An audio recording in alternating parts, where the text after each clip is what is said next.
Kaixo, gu Gorka, Aritz eta Maialen gara eta gure teknologiko proiektua aurkeztera gatoz. Urtziaren gararako gure anaia eta txikiari urtebetetzetarako opari bat egin behar diogu. Ostailu bat egitea pentsatu gu, nia ateratzen duen igel bat. Hauexek ziren gure baldintzak.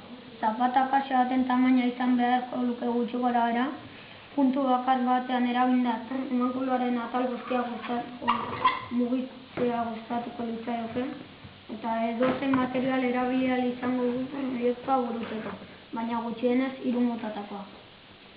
Gure mekanismoa egurrez egina dago bereziki, baina aurpegia, begia eta hanka kartoiz egina daude.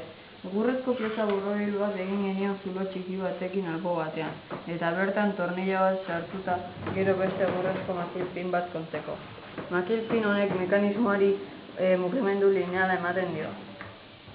Ardatza gurpil eszentrikoari bueltak ematen dizkio, mia aurrera eta atzera mugiaraziz, hau da mugimendu biribila lineal bihurtuz.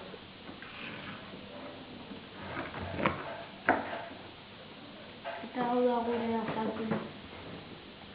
Eskerrik. Oso, no?